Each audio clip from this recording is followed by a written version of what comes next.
Assalamualaikum warahmatullahi wabarakatuh. Kembali lagi pada pembelajaran tematik kita hari ini.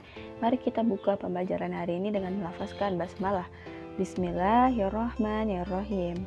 Baiklah, hari ini kita sudah masuk subtema 2. Nah, berhubung ini kita sudah dekat waktu ujian ya.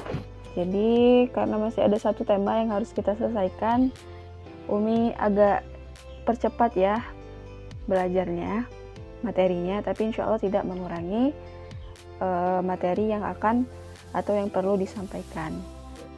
Baiklah, hari ini kita sudah masuk subtema 2 tentang pekerjaan di sekitarku. Jadi, manusia untuk memenuhi kebutuhannya dia harus bekerja. Nah, hal itulah yang membuat pekerjaan di sekitar kita itu beraneka ragam ya. Ada pekerjaan yang menghasilkan barang dan ada pekerjaan yang menghasilkan jasa. Oke, kita lihat di pembelajaran pertama. Di sini dulu bangsa Indonesia itu dikenal sebagai bangsa bahari karena luasnya wilayah perairan dan penduduknya menggantungkan kehidupan pada hasil laut. Namun ketika penjajah datang, terus kapal-kapal para nelayan itu dihancurkan, jadi banyak bangsa Indonesia itu yang masuk ke pedalaman. Terus mereka mengolah ladang, mengolah sawah. Akhirnya negara Indonesia dijuluki negara agraris di sini karena sebagiannya itu bermata pencarian sebagai petani. Tapi saat ini karena kesadaran kekayaan laut bangsa Indonesia yang melimpah ruah, terus kita juga sudah tidak dijajah lagi. Jadi sekarang banyak orang yang sudah kembali ke pekerjaannya sebagai nelayan. Jadi akhirnya Indonesia disebut sebagai negara maritim juga. Coba dilihat, ini laut Indonesia itu luas sekali ya, sehingga banyak menghasilkan hasil laut. Nah, di sini di halaman 49, kalau kita mendengar kata maritim, tentunya yang ada di pikiran kita itu pasti pantai, terus pesisir ataupun lautan. Nah, membayangkan wilayah itu tidak akan jauh dari yang namanya pekerjaan nelayan. Ini nelayan ya, mencari ikan.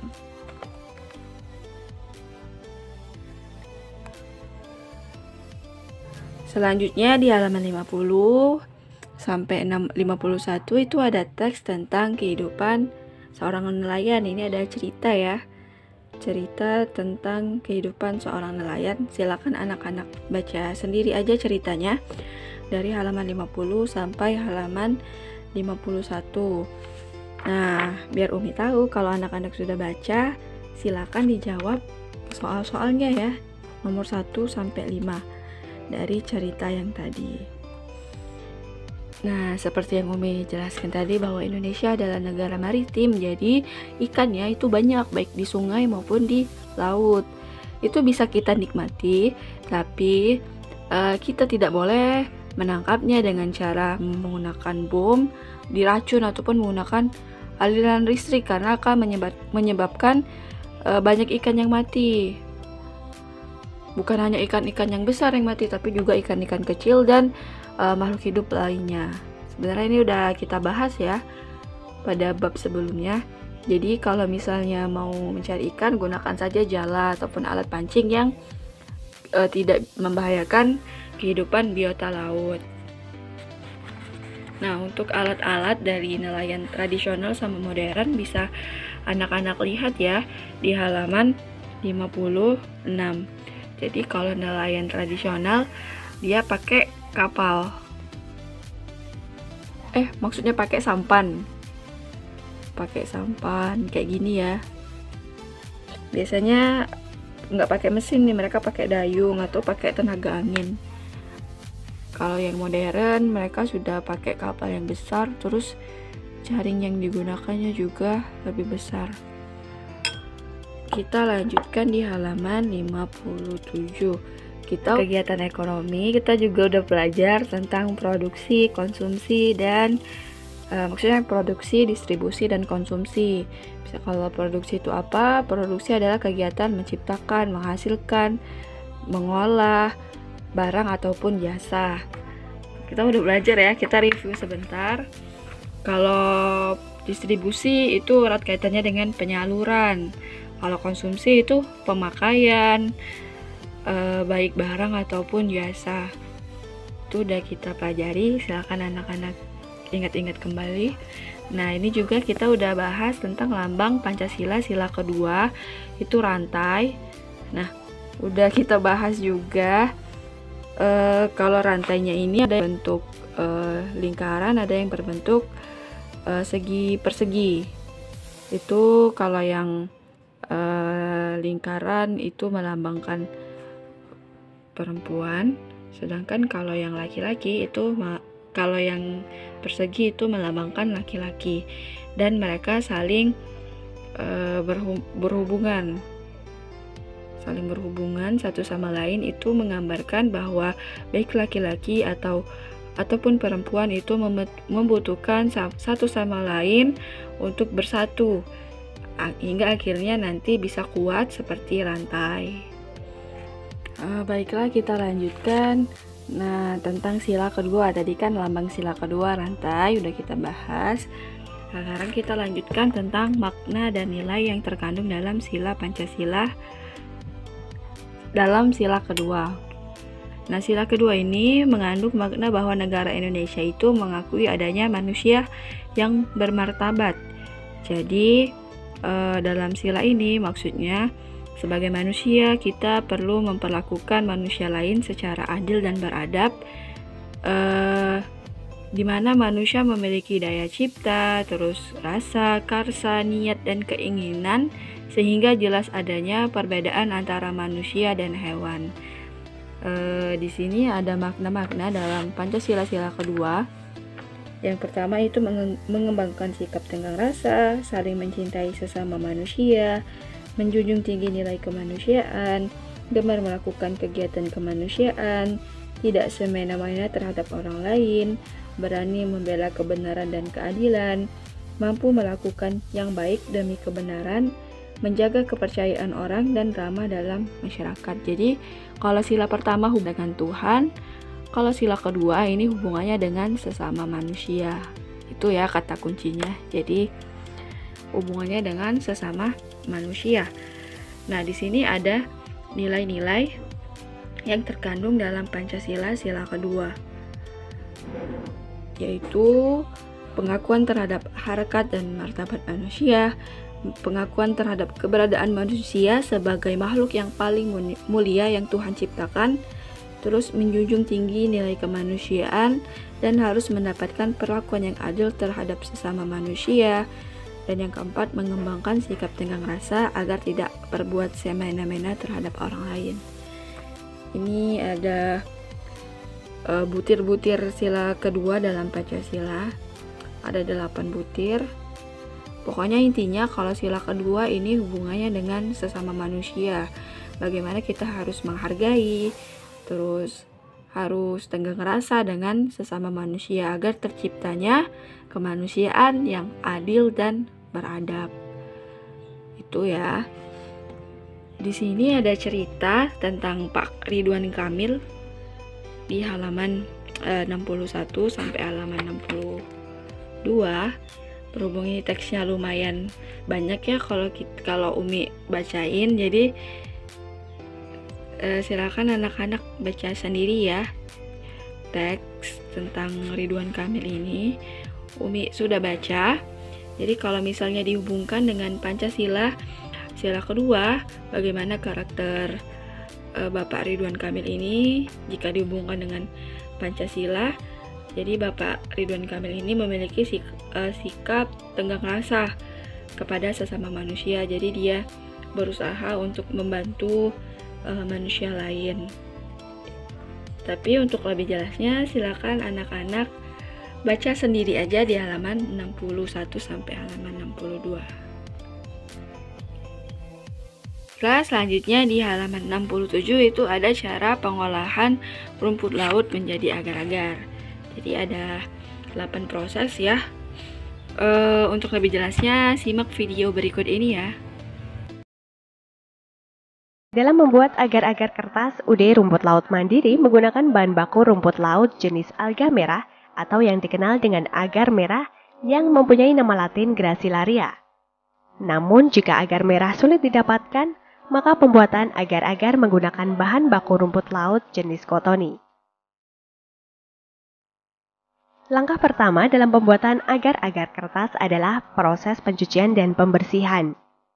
Setelah bahan baku rumput laut disiapkan, lalu lakukan pencucian. Ada beberapa tahap dalam proses ini, yaitu perendaman, pencucian, pemucatan, dan sortasi. Selama proses pencucian dan pembersihan dilakukan pemucatan dengan cara merendam rumput laut di dalam larutan kapur 0,5% selama 5-10 menit, sampai rumput laut berubah warna menjadi lebih putih.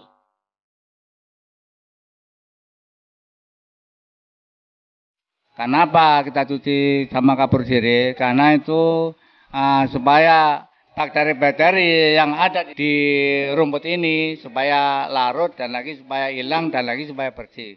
Kemudian dicuci sampai bersih, sampai netral, sampai dicuci kembali sampai netral.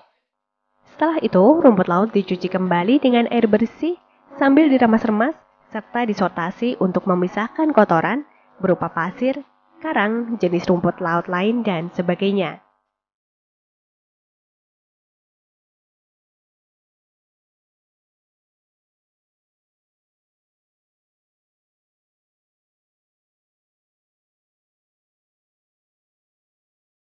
Dan dibilas kembali sampai rumput laut terbebas dari bau kapur. Lalu dimasukkan ke dalam karung untuk memudahkan dalam proses ekstraksi. Karung yang digunakan hendaknya karung yang tidak terlalu rapat, bisa berupa anyaman, karena untuk memudahkan keluarnya sari rumput laut dalam proses ekstraksi.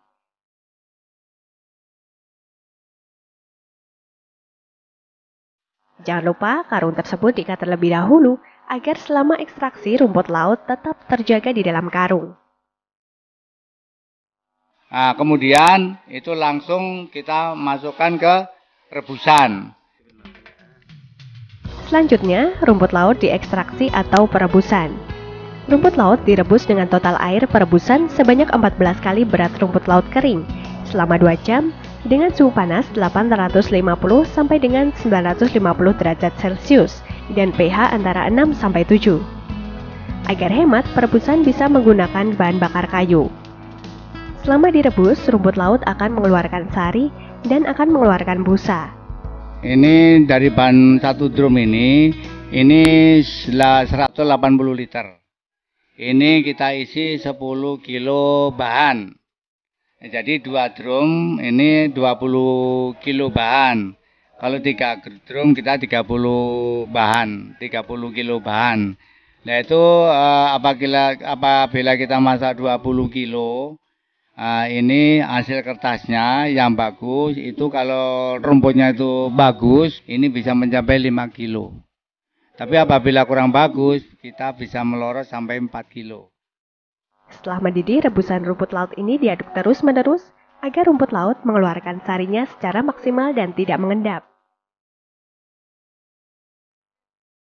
Sudah direbus, habis itu direbus setengah matang, baru kita giling. Kenapa kita giling? Kita mengeringankan bahan bakar, kemudian kita mengeringankan tenaga, kemudian mempercepat yaitu rebusan.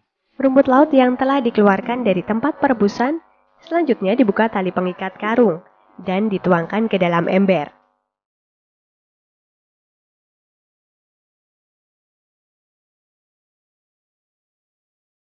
Selanjutnya, rumput laut dimasukkan ke alat penggiling sedikit demi sedikit agar proses penggilingan tidak terhambat. Penggilingan rumput laut yang telah direbus bertujuan untuk memudahkan proses penyaringan dan dapat mempercepat pembuatan agar-agar kertas rumput laut.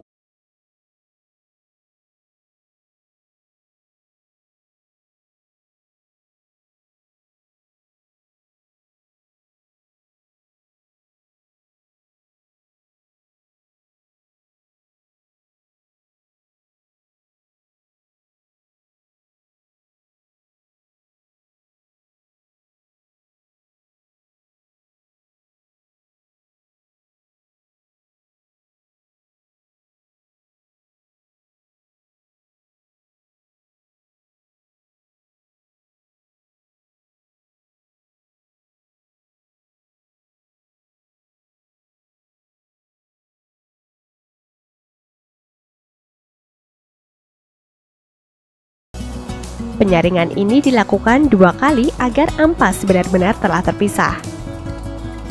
Lakukan penyaringan secara perlahan agar tercapai hasil yang maksimal.